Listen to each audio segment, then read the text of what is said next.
Ahoj Honzo, já vítám Honzu z Meškala. Ahoj.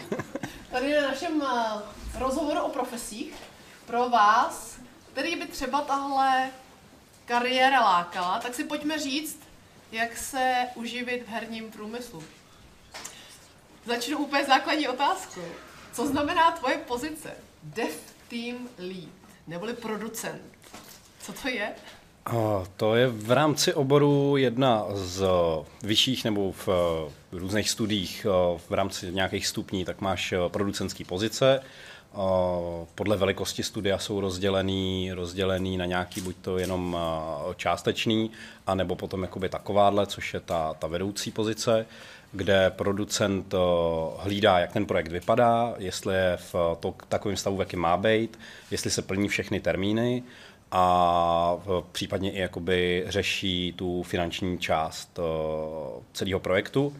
To znamená, že občas si rozhoduje o tom, co se do té hry nedostane nebo dostane v rámci toho, kolik to má stát. Protože všechny tyhle věci něco stojí, nedělá se to zadarmo a ten budget na ty hry není neomezený, stejně tak jako ten čas, který je určený, za jak dlouho má takováhle hra vzniknout. A od toho jsou vlastně producenti, kteří tohle všechno hlídají a dávají pozor na to, aby všechny ty kolečka v tom soukolí fungovaly na 100%. Takže laický překlad, jsi prostě šéf vzniku hry. No, dá se to tak říct. Jsem ten člověk, který kouká na to, co v té hře je a jestli ta hra vypadá a funguje tak, jak má a jestli plníme termíny. Výborný, to jsem potřebovala vědět, co to teda fakt znamená. Dobrá, jak jsi se k téhle profesi dostal? Já velice složitě a velice dlouhou cestou. A otázka jako, chceš slyšet kratší, nebo chceš slyšet kratší nebo delší verzi? Delší, dobře. Tak. Lid promluvil. Super. Já už jsem na základní škole jsem začínal jako umělec. Náhoda tomu chtěla, že jsem se nedostal na střední uměleckou, protože umělecké školy jsou dost náročný a většinou se tam dostáváte za pomoci a za přímluvy někoho dalšího, tak to u nás bohužel chodí. Je to i v případě vysokých škol. Buď to musíte být extrémně talentovaný, nebo musíte mít někoho, kdo vás jakoby popostrčí a doporučí vás.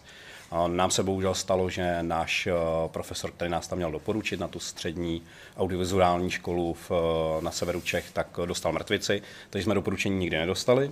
Samozřejmě jsme se tam nedostali a já jsem skončil jako ekonom.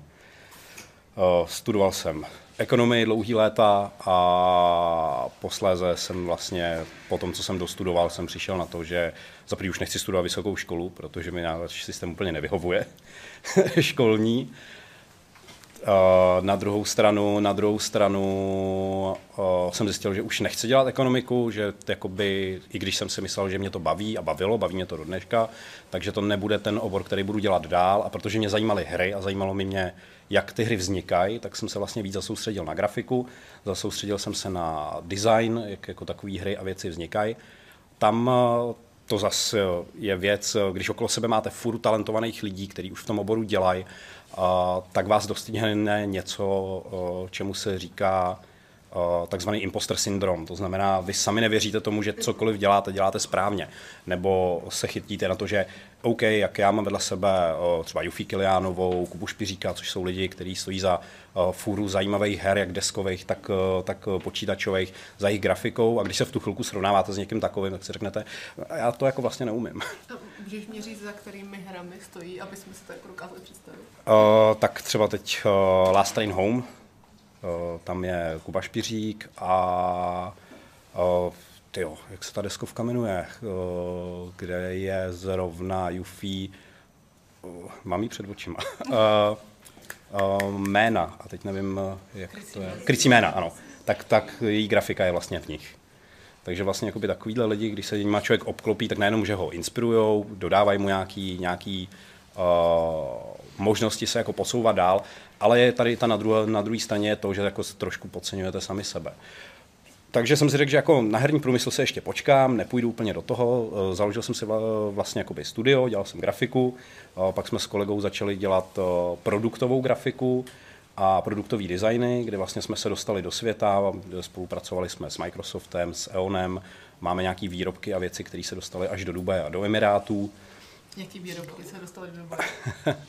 My jsme dělali jakoby speciální dárkový balíčky. Ono to zní teda jako takhle vždycky hrozně fádně, když to člověk říká, ale tím, že my jsme se zaměřovali na určitý druh a určitou klientelu, tak to bylo takový, jako že vy nevyrobíte nějakou papírovou věc, kterou potisknete a dáte jí tak, jak je to jako běžný, ale byly zakázky typu, jako že chceme tady od nejlepších českých sklářů nechat vyrobit skleněné tašky a vy na ně vymyslíte, jakoby, co bude v nich a vymyslíte, jakoby, že bychom ještě třeba chtěli vykládat zlatem a to už jakoby je nějaká výzva.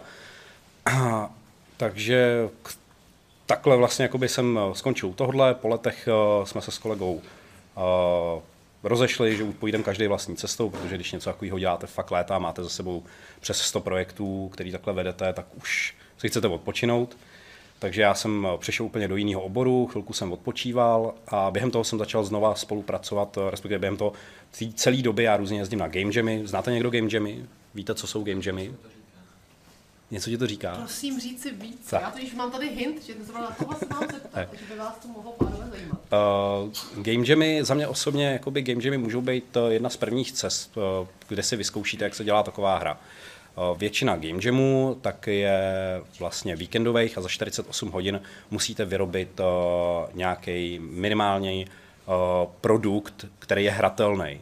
Je jedno v podstatě, jak vypadá, je jedno, jaká je jeho náplň, ale cílem je vytvořit hru. Většinou je to na nějaký téma, který se v rámci toho game jamu zadává.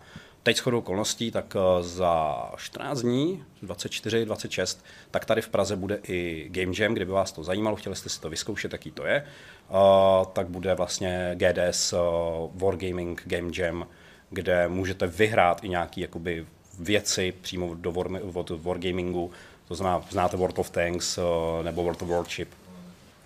Jedeme na to, jak jsi se dostal k téhle teďka pozici a profesi.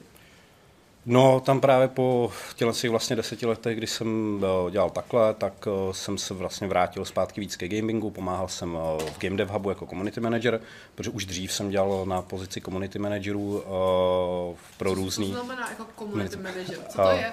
To je vlastně člověk, který spravuje nějakou komunitu k nějakému projektu, ať je to herní projekt nebo i nějaký akce.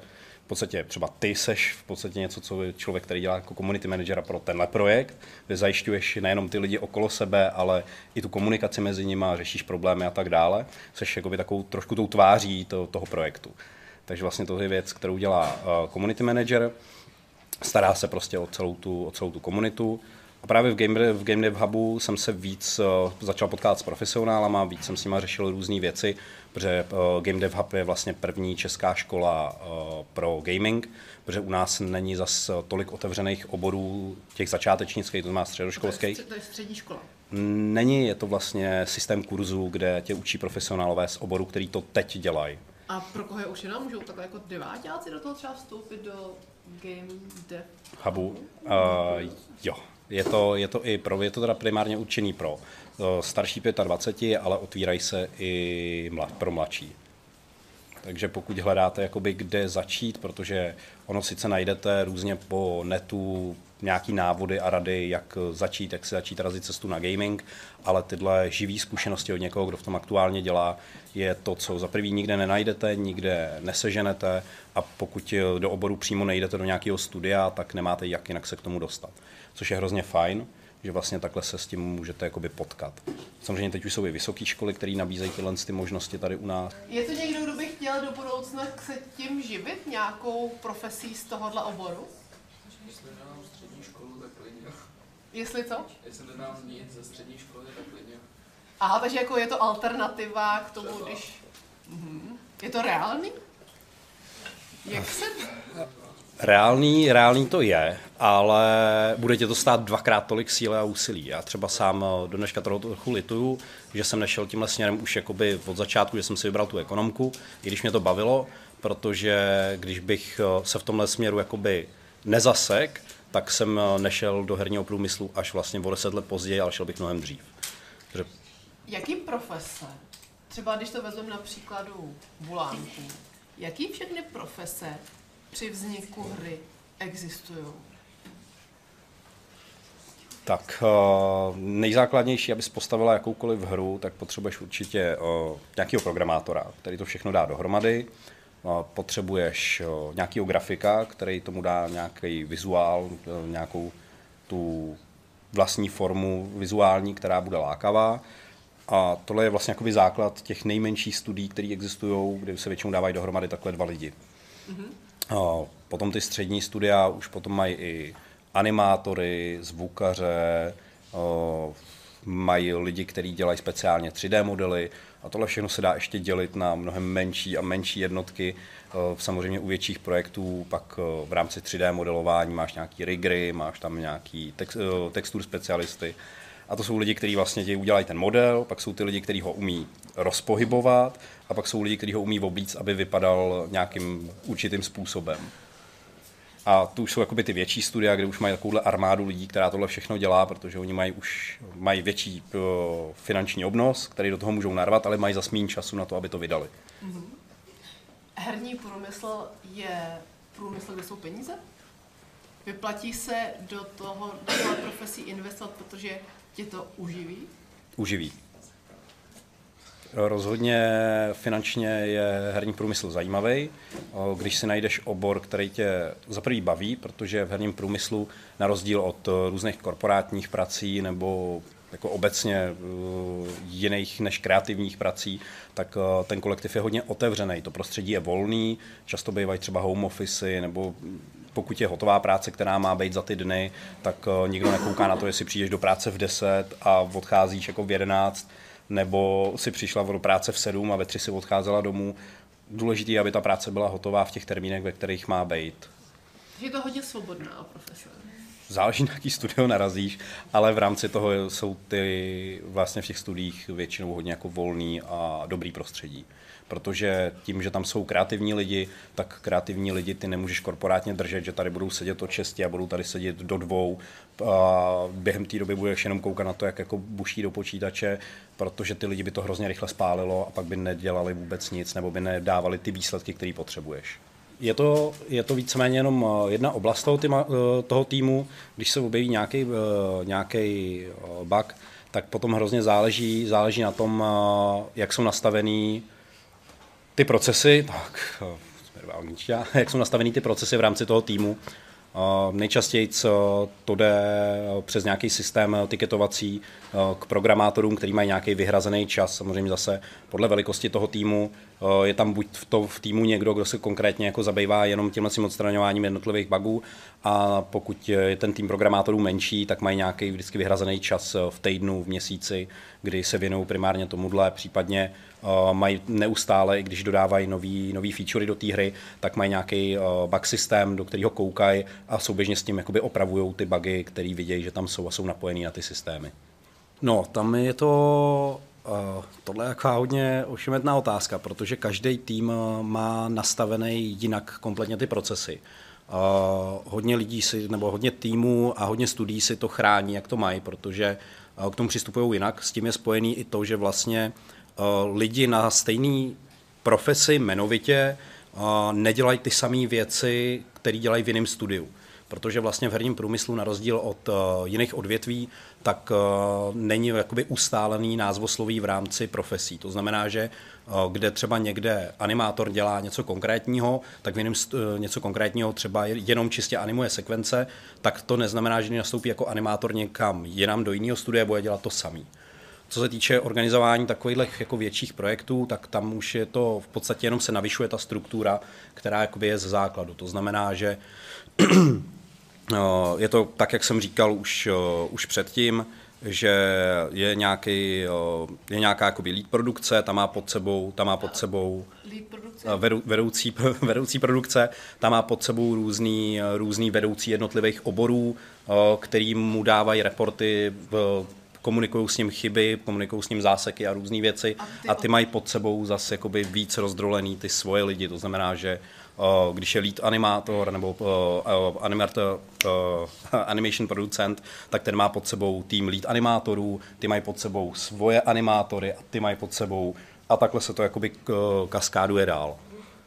Předtím, než vlastně usedneš k tomu počítači a začneš dělat tu hru, tak jedna z nejdůležitějších částí celé přípravy hry, která vlastně nikdy není pořádně vidět, tak je právě preprodukce. A v rámci téhle přípravy tak se nastíňují základy jakoby herních mechanik, připravují se, jak vlastně tam budou řešeny různé věci, jaký bude vizuální styl, kolik lidí bude zhruba potřeba, kolik času by měly zabrat jednotlivé části té hry. Řeší se i ty systémové věci, to znamená, jaký engine se zvolí. Takže vlastně v rámci té preprodukce se připravuje nějakých zhruba 70% té hry ještě dřív, než se k tomu usedne. Je to z toho důvodu, že právě ve chvíli, kdy už ty programátoři, ty animátoři a grafici k tomu zasedají, tak oni potřebují vědět, co budou dělat další 2-3 měsíce, jak to můžou mezi sebou navázat, připravit si i různý nástroje k tomu, aby to dělali co nejrychleji, co nejefektivněji, taky aby se vědělo, kolik to vlastně celý bude teoreticky stát. A proto jakoby u hodně her, kde se preprodukce uspěchá, tak dost často to nedopadá úplně dobře, protože pak se ty věci mění někde za běhu, ale leckdy se ty projekty i třeba v půlce musí kompletně restartovat, protože se někdo v rámci té preprodukce vykašlal na něco, co si měl připravit nebo vyzkoušet. V rámci té preprodukce taky často probíhají i nějaký testy, jak s lidma, tak i nějaký minimal viable produkt. Testy s lidma zněly zajímavě. Přiznám se, já jsem si myslela, že herní průmysl je jednodušší a větší zábava. Ale já to prej podávám hrozně zle. Ne, je to fakt jako skvělý prostředí, kde člověk potkává fůru kreativních, zajímavých, zábavných lidí. Na druhou stranu je to pořád práce, je to leckdy i dost stresující. Často jakoby v tom týmu se musíte naučit velmi dobře komunikovat, abyste dokázali obhájit svoje věci nebo názory, takže je důležitý v takovémhle týmu mít fakt vypilovanou komunikaci. Ačkoliv ve většině týmů tak je jakoby vlastně banda introvertů, kam se potom právě jako producent nasazuje nějaký extrovert, který to všechno řeší za ně. Tak to jsou nějaký vlastně jakoby finanční modely, který předtím vlastně v rámci té preprodukce tak už dopředu plánuješ, jak na té hře budeš vydělávat. Protože i když většina týmů, a aspoň s těmi, se kterými jsem se setkal já a studií, ty hry dělá, protože je má rádo, tak musíme něco jíst, musíme platit nějaký nájmy, musíme nějak žít. A mimo těch her máme taky ještě nějakou jinou zábavu, kterou musíme uplatit. Takže vlastně v rámci té preprodukce se řeší i ten finanční model. Co se týče těch free-to-play modelů, tak tam je na to několik jakoby různých úhlů pohledu, hlavně u mobilních her, kde je to nejčastější, tak za prvý to platí mikrotransakce, za druhý se občas mluví o takzvaném whale systému, to je bedlivý systém, to znamená, že máš 50-100 lidí, kteří od té hry v životě nikdy nic nedají a tyhle lidi ale tu hru hrajou a oni vlastně sami v tu chvilku ty lidi jsou tím produktem, který ta herní společnost poskytuje někomu, kdo za tu hru platí. A takových lidí může být třeba už jenom 5 nebo 10, ale tyhle lidi většinou do toho jsou schopní narvat měsíčně třeba 20-30 tisíc. A samozřejmě jakoby v rámci potom toho navyšování, když máš hru, kterou hrajou 100 000 hráčů, tak samozřejmě tyhle lidi, kteří jsou ochotní do toho dát tyhle obrovské částky, je taky poměrově jako mnohem víc a na těch se to vlastně jakoby vydělává a vrací zpátky. Já jsem v tomhle trochu masochista, protože mě to baví od začátku do konce. Na každé části je něco, co mám rád. Co se týče třeba té preprodukce, tak tam člověk rozhoduje nejenom o tom, jaký věci, jak se ta hra bude hrát, má na to nějaký vhled a může i jako říct to, co si o tom myslí, a nebo zarazit. Klidně buď konkrétnější, ale řekni nám třeba na Buláncích. Já nemůžu, my máme NDAčko. A NDAčko znamená, že nemůže prozrazovat detaily a věci, co se třeba nepovedly nebo povedly. Takže dobrá. Děkujeme za... No, tak povídej dál. No, potom jakoby v samotném vývoji, tak dost často je to jakoby mnohem jako volnější, více s těma lidma komunikuje, je tam ta část, kdy člověk už vidí, že to, co se dalo předtím dohromady, tak nějakým způsobem roste, může si poprvé zahrát nějaký alfy, vidí, jak se to chová, co to dělá. A pak asi ta nejtěžší část je to vydání, proto taky ne každá hra se k vydání dostane. Těch her reálně vzniká mnohem větší procento, ale tak třeba 2 nebo 3% tak se reálně dostanou k tomu, že jsou vydaný. A to je hrozně moc jakoby ta stresující část, protože a i tam mě baví, protože tam to doneseme těm lidem, ukážeme, že ten produkt tady je, nějak se to promuje, vlastně já osobně dost často říkám, že dokud člověk vyvíjí hru, dokud je v nějaký té alfě a betě a netlačí ho jako úplně finance, tak je to jako zábava. Nebo když to člověk dělá po večerech doma na koleni, tak má toho času neomezeně. Ale ve chvíli, kdy člověk tu hru vydá, tak teprve v tu chvilku začíná ten opravdový maraton, v tu chvilku teprve začíná celý ten boj a v tu chvilku teprve ta hra začíná žít, protože musí reagovat na komunitu, dostává na to feedback, musí rychle být schopný nasazovat nějaký opravy, musí tu hru dokázat rozšiřovat, pokud teda to je vůbec v plánu té hry. A tam už to není takový, jakože dobře, tak když to dělám po večerech doma na koleni, tak dneska jsme udělali třetinu, je to dobrý, zítra se dodělá další, ale už je to opravdu naplno, kdy prostě za týden to musí vyjít, protože to bylo slíbený, za 3 týdny to musí vyjít, protože to bylo promovaný, za 14 dní to musí vyjít, protože se s tím počítá na další updaty. Tak na tohle bych se asi musel připravit nějakou samostatně jako přednášku. Tohle asi nejsem schopný úplně zodpovědět. Otázka, co nás čeká, je na konferencích hodně často řešená. To samé, jako kde vlastně jsme, na tom se vlastně skoro nikdo neshodne. Někdo říká, že jako jsme za zlatou érou PC her, někdo jiný za zlatou érou mobilních her. Někdo říká, že mají nastoupit VR, což zatím nevypadá, že by měli jako vytlačit klasický PC hraní. Takže jako na tohle fakt jako nejsem schopný odpovědět. To je ta chvíle, kdy vlastně do toho vstupují buď to investoři nebo crowdfunding. Ten teda v dnešní době už tolik to nehraje roli jako třeba před 5-6 lety.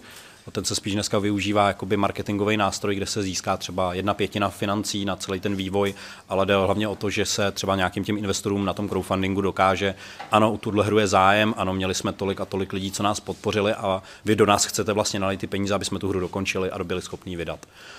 Dost často tak se třeba ty hry financují z vlastních zdrojů.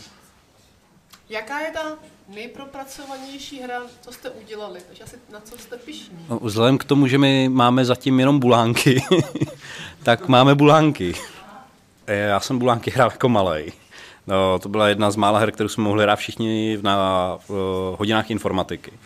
Takže když se po vlastně těch 20 letech vrátili zpátky, tak jsem si nejdřív říkal, jako, že nebudu to zkoušet, byl jsem v Game Dev Hubu, řešil jsem jiné věci, tam mě právě motivovali lidi, ať jako začínám rozesílat, ať teda uložím podnikání k ledu a fakt jdu do herního průmyslu, když viděli, jak mě to baví a že jako na to mám, takže mi dodali tu kuráž, kterou jsem si dost ty léta jako schazoval, neměl jsem tu odvahu.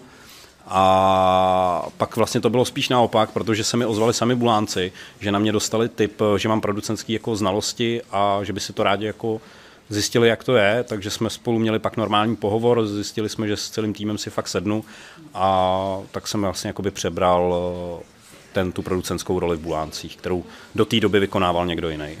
Dotaz na umělou inteligenci a herní průmysl. Pomáhá kdy a kde? My ve studiu aktuálně umělou inteligenci nevyužíváme aktivně, nicméně co se týče umělé inteligence a herního průmyslu, tak si myslím, že dost často může vypomoct k těm základům, ke kterým byla dost jakoby postavená, protože umělá inteligence je primárně analytický nástroj, to znamená, že jakoby asi se s ním člověk nebude povídat o filozofických tématech, ale dokáže doplňovat a dokáže vyhledávat třeba chyby v kódech, dokáže sám psát celý kódy, který jsou relativně použitelný, ale můžou vlastně jakoby ulehčit tomu programátorovi. To je asi jako obecně, tam je jedno, jestli je to na hrách nebo někde jinde, ale ono se jako, a teď já budu střílet do vlastních, protože můj bráška taky dělá programátora. Právě od něj to vím, tak vlastně jako mi se dělá jako legrace na to, že práce programátora je 2/3 programování a 1/3 na Stack Overflow, kde sbíráš ty kódy, protože než hledat nějaký řešení, který už někdo vytvořil, tak vlastně jdeš po tomhle, že se tam dotážeš nebo to tam najdeš. Což vlastně umělá inteligence v tomhle případě nahrazuje a velice rychle tím pomáhá, že než aby člověk musel vyhledávat a prohledávat desítky různých jakoby stránek a odpovědí, tak se tý umělé inteligence zeptá, tady mám takovýhle kód, chtěl bych ho upravit, nebo je v něm chyba, potřebuji, aby si ji našla a umělá inteligence ten kód vyplivne zpátky. On ho jenom zkontroluje, upraví nebo doopraví, protože furt to není dokonalý, ale rozhodně jako umělá inteligence je jako nástroj k tomuhle. V dnešní době jsou i hry, kde člověk, který není programátor, tak ji vlastně za pomoci umělé inteligence kompletně napsal. Já hraju hodně a ve velkém měřítku, protože jsem dlouhou dobu zajímám o game design a ačkoliv teda běžně v oboru potkávám lidi, kteří většinou jsou jako fakt špičkoví a skvělí game designéři, kteří vymýšlejí různý ty mechaniky do těch her, se kterým člověku jako žasne hlava, tak oni ku podivu tolik her nehrajou. Takže jako, co je moje nejoblíbenější, je dost těžký. Tak tip na 3 the best hry.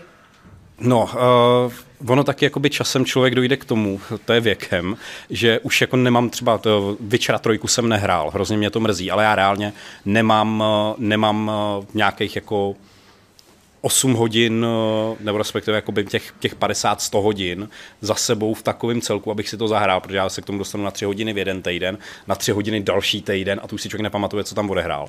Takže díky tomu jsem třeba nehrál Witchera a to mě třeba mrzí, protože to mě hodně láká. Z toho, co jsem hrál, tak to bylo jako super hra. Ale jinak díky tomu já jakoby kysnu právě na těch jednoduchých, rychlejch hrách, který si můžu sednout, zahrát si na 30-40 minut. V Army of Ruin teď hraju RoboQuest, což je prostě střílečka na 20 minut, jeden match, kde člověk rychle proběhne nějaký mapy, odloží to a může jít jako dělat jiné věci. Já si myslím, že je úplně jedno, kdo vyvíjí hru, ale je důležitý, jaká ta hra ve výsledku je. Protože i malý indie studio může udělat fakt skvělou hru, která se vyrovná tříáčkovým titulům a už kdy jsme viděli, že zase naopak velký tříáčkový studio může dodat produkt, za který bychom radši počkali třeba ještě rok, 2. Ale tam zase chápu, že tlačí nějaký finance, nějaký věci. A je to zase jako naopak, jsou desítky malých indie her, které třeba pro mě nemusí být zajímavý, pro někoho jo. A jsou zase jiný tříáčkový tituly, které jsou podle mě jako špičkový a skvělý. Baldur's Gate 3 teď konkrétně. Tak, kde začít? Já jsem Fortnite hrál ještě dřív, než měl multiplayer. Málo kdo ví, že Fortnite je vlastně jakoby singleplayerová hra. Tak, kde jste jako mohli mlátit lamu, stavět jakoby s kamarádama v koopku pevnosti, sbírat suroviny. A až ve chvíli, kdy tam přidali multiplayer, tak my jsme s tím skončili. Takže hrál jsem jako Battle Royale Fortnite a osobně už mě to nebavilo, protože jsem měl rád tu příběhovou část, která je fakt super. A mrzí mě, že ji přestali vyvíjet dál. Moc děkuji za dotazy. Moc děkuji za nasměrování správným směrem a tobě děkuji za ten čas, který jsi nám věnoval a prosím.